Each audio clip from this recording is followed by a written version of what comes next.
So welcome to video 1 of an 8-video series, the 8 Lessons Lupus Taught Me from Surviving to Thriving with Autoimmune Disease. I'm Callie Ray. I'm the author of the book, 8 Lessons Lupus Taught Me from Surviving to Thriving with Autoimmune Disease. And as I've gone through my transformation journey, I wrote about it because I felt like so many people were still struggling with autoimmune disease, and it is rampant, and our stories are very similar despite what kind of autoimmune disease you have. And they often travel in packs. If you are diagnosed with one, it is usually a matter of time before you are diagnosed with yet another. And so I really wanted to get the word out that you can thrive with autoimmune disease, and you don't have to just survive. You don't have to be sentenced to a life of misery, pain, exhaustion. It just doesn't have to happen. So I was out doing Change Your Story presentations, promoting the book and letting people know that they could change their story and that they could thrive. And as we were doing our 50-state book tour, so we were going to all 50 states the year my husband and I turned 50, as a way to celebrate this new lifestyle and this new transformation, just feeling amazing, like a completely different life. I call it living wow. And as we were getting ready for our third leg of the 4 trips, COVID hit. And I don't have to tell you what happened after that because you lived it. You know. Our travels were grounded. Our business was closed. Our schools were dismissed. And everything that we knew was turned upside down and backwards. And I very, very quickly found myself back in surviving. I was in survival mode and didn't really even know it. I mean, I did because, you know, obviously it felt different, but there was so much chaos and so much fear and so much unrest that it just went into autopilot. So as I went through the summer, as things have just progressed, it's been one thing after another. And of course, business is back open and back in school, kind of, sort of. But life is resuming, and we're talking about this new normal. And I just went, no, this is not going to be my new normal. I have packed on the weight. I have pain that I haven't had in 10 years. I'm exhausted. I'm depressed. I have all these things that I had overcome, and they were back. And so I realized that I needed to have transformation 2.0. I needed to define my new normal as we're going about this new definition. So I decided to invite you on this journey with me. So if you are here watching this video and you weren't invited, like you didn't know how you got here, you just stumbled upon it, go back and watch the intro video because it tells you a little bit more about what the plan is. But at this point, we're going to go into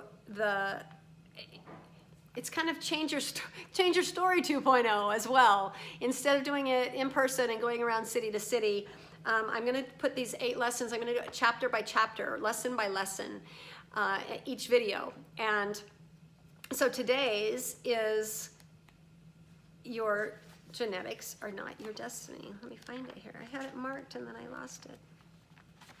This is real. Okay, so in order to understand your genetics are not your destiny. Lesson 1.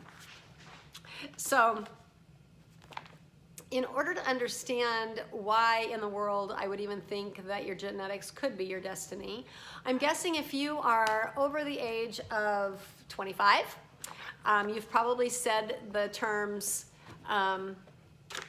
it runs in my family, right? So, Ivy, stop.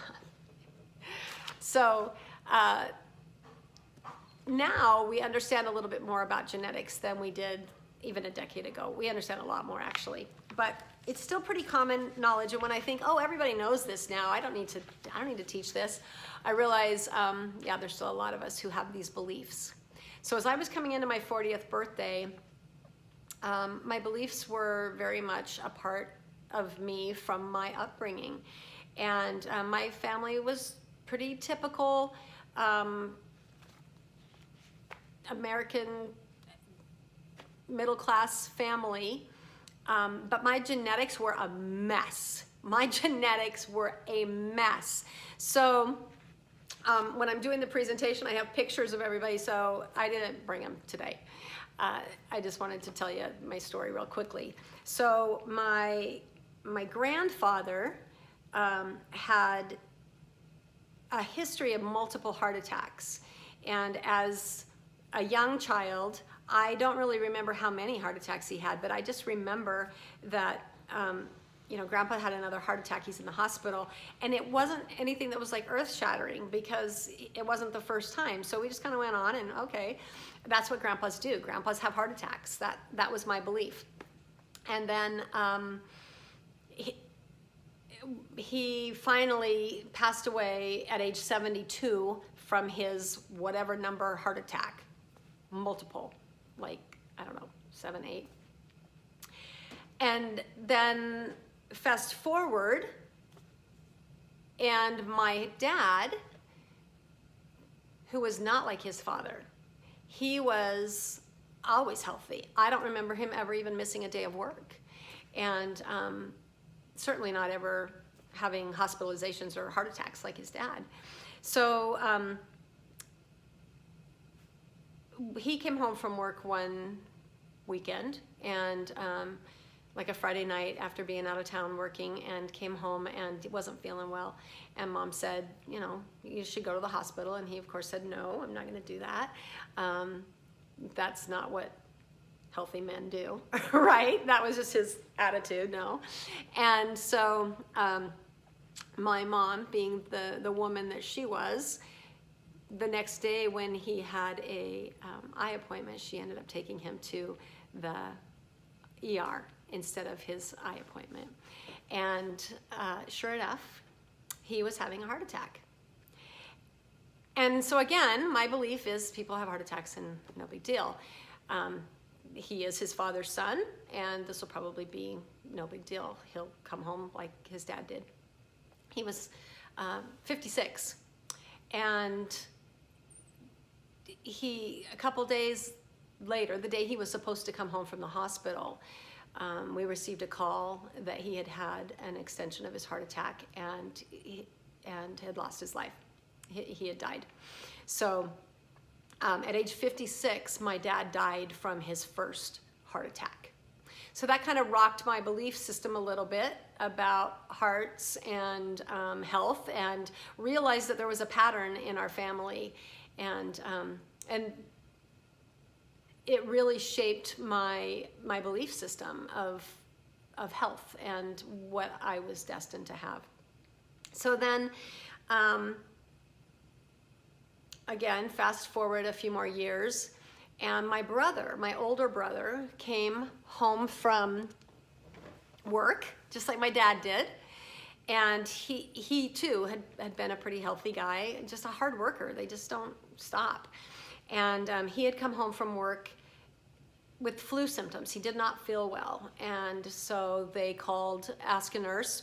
Back in the day, it was like a triage phone line that you would call in the nurse instead of going in, to see if you needed to go in. And they said, yeah, stay hydrated, get rest, and if you're not feeling any better in the morning, then come on into the urgent care. And so he did that, and he did not wake up. So at age 42, my brother passed away from complications of the flu, or that was the diagnosis. They said it was the flu. So a few more years later, when my older brother is coming up on he's 40. He was 40 years old, and he had symptoms of a heart attack and ended up in the ER thinking he was having a heart attack. You can imagine the terror of him and his wife and his babies. He had 4 babies under the age of 5. It was crazy. You can imagine how terrified they were that he was going to lose his life, because his grandfather, his father, his older brother had all lost their lives to cardiac condition or some sort of complication from that. And it was getting younger and younger. So it was really scary. It was not a heart attack. He had blood sugars in the 600s, and he was in a diabetic shock. That was his first diagnosis of diabetes. And again, really quickly, my grandfather, who had had the heart attacks, also had diabetes. So did my grandmother. We knew it ran in our family. My dad and my older brother didn't live long enough to get a diagnosis of diabetes, so we don't know. But we suddenly saw, again, these genetics, these trends, heart disease, diabetes, kind of big ones that really affect quality of life and length of life. So as I came up into my 40s, I was looking at my 40th birthday with my brother in my brain going, well, sis, you know, fat, white, and 40, that's what they told me caused my diabetes. And I'm like, oh crap, I'm gonna be 40. And there's not much I can do about being white. But I was 70 pounds overweight, at least 70 pounds overweight, probably closer to 80. But I had stopped weighing myself because I couldn't diet. Anytime I would go on a diet, I would lose 10 and gain 20. And so I knew that a diet was not an option. What am I going to do about, you know, fat, white, and 40? And so that was the beginning of my journey. And that's why it's my first lesson, because I realized that if I didn't do something about my lifestyle, I was going to have the exact same destiny as my dad, my grandpa, my brothers. And that was not acceptable to me. I was a new mom. I had a 3-year-old and a couple of teenagers, a teenager and a pre-teenager, and a 3-year-old. And it wasn't going to be okay for me to do that. So that was the beginning of my journey, was that my genetics could not be my destiny. And I learned at that point that my life could be, we started to understand and know that lifestyle, and the research is really starting to come out now, which has just been in the last 3 years, really 5 years, which I have found throughout my career. It is very, very common that what happens clinically, what we're seeing in our lifestyles, what we're seeing on a day-to-day basis, and the solutions we're coming up with aren't really supported by research for about 5 to 10 years. Research is generally about 7 years behind what we're figuring out clinically. That's because we have to experience it and we have to go, oh, this is our theory, and then test the theory, right? So when I was in graduate school back in the 90s, we had this nature versus nurture argument. And it was very much how much, because I'm in speech and language, so it was child development, and we were trying to figure out how much of it is, it runs in the family. It's a genetic trait. We see similar facial, we have similar development among a family, or how much of it is the nurture because of the environment they're in. How much does the environment impact the development? And so there was this nature versus nurture discussion and research and just kind of the two camps, and they were very set in their camps.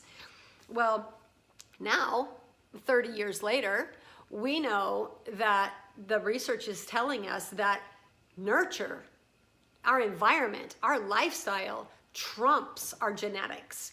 And now we have epigenetics, which is really looking at and studying how we manifest those genes. So yes, I absolutely have the genetic propensity. I have those biomarkers. There's no doubt in my mind that the heart disease and diabetes and and autoimmune disease for that matter, because my grandmother had rheumatoid arthritis, my mother had rheumatoid arthritis, but back then it was classified as a degenerative disease and it ran in the family. So, you know, when I first was diagnosed with it at age 25, we just thought I had a degenerative disease, that it's not something that you can really treat. It's not a bacteria, it's not a virus, you just live with it. I should have realized you just live with it. That tells you it's got something to do with your lifestyle, right? So that's the first lesson lupus taught me, is that your genetics are not your destiny. Just because it runs in your family, just because you have that genetic predisposition, does not mean that you are going to manifest it. I wish I knew it earlier, because I probably, and that's actually my goal, my hope, is that I can stop it, and that my girls and that my kids, my son too, that they don't go down this same path, because they have those genetic markers. But can they have a lifestyle that doesn't trigger them? You know, can we live that? And obviously the lifestyle is all around us. It's what I call this SAD. You've heard the acronym probably. Standard American Diet. If you've followed me at all, you know the SAD life and the WOW life, and those are my contrasts. And the SAD life is what is all around us. And right now, in 2020, our SAD life is capital S, capital A, capital D. Autopilot, surviving. It is stress, chaos. There's just a whole lot of dark going on. And living WOW is the antithesis of that. It is thriving. It is light. It is being in tune with your mind and your spirit, and having your body manifest that balance rather than that attack. Because we know autoimmune is that attack on the body. It is when the body's immune system attacks the healthy organs, the healthy systems, and compromises them and creates complete and total chaos in our life. So if we have complete and total chaos in our life, in our environment, it's going to show up in our body, okay? So the first thing I want you to know this week, I want you to do some inventory. You cannot change something you're not aware of. So what are your beliefs? What is going on underneath it all, okay? I had to go clear back to about age 7 to remember who I was born to be, okay? I had to go back to see, where are those beliefs coming from? What are those patterns in your family? What are those beliefs that you have taken on by your family, by your work, your society, your profession, by your, maybe your religion, your culture, your race, your ethnicity? We're hearing a lot about that right now with all the racial injustices and civil unrest that are going on. How is that patterning playing in? Okay, it plays in not just in our society, it's in us. And that is where it manifests in our health, okay? So this week, your homework, okay? I'm a therapist, so I'm gonna educate you. I'm gonna give you the tools, and we're gonna work through it. That's how we do it, right? I tell you what it is, why it matters, and how to fix it. That's who I am, okay? So, and we're doing this journey together. I'm with you. You've got to do the deep work. And it's not pretty. I've cried a lot in the last 2 months. I really have. And it's stuff I've been through, and I know it, but it just, you have to get down there, you have to get inside, and you have to figure out what's going on. So what are your beliefs? What are your patterns in your family? What are your genetics? Figure out what's underneath, Because when we get to these next lessons and start building on them, you can't change something you're not aware of, okay? Start journaling. I have the Living Well Daily Playbook. If you already have it and you've implemented it, I think we have two different camps here. We have those of you who have gone through the process and are thriving and have done what I've done. The world just threw us for a loop. If you have the daily playbook, get back into it. If you don't, that's okay. We're gonna do it a little bit. I feel like the daily playbook is probably gonna be too much for us right now if you haven't done it before. So we're just gonna deal with it week by week, day by day, choice by choice, okay? So this week, I really want you to tune in. Daily meditation, prayer, pondering, study, whatever that looks like for you. You've got to turn off the world, okay? You've got to go in and figure out what are your triggers, what's going on with you. It took me years to figure out my triggers. I can tell you stress is a #1 trigger for autoimmune disease, okay? So first and foremost, figure out your belief systems. What are those patterns in your family that you are manifesting? And you may have some that are really positive, and you probably have some that are not. Maybe you don't, again, like in my family, we don't stop. My autoimmune disease, I realized, was a way for me to say no because I couldn't. I was exhausted. But then it wasn't my fault. It was because I was sick. So are you using is your autoimmune disease, a way for you to slow down? Is it a way for you to say no? Is it a way for you to not do something that you really don't want to do, but you can't? You don't feel like you can say what you want to do. Is it a voice for you? Okay? That's what I want you to figure out. What are you getting out of it? What purpose is it serving you? Go deep. Write it down. Get in the habit of journaling, because journaling is going to be a part of living well. So this is a time. This is a time to start to figure it out. Okay? I'm only going to give you a week. It took me years.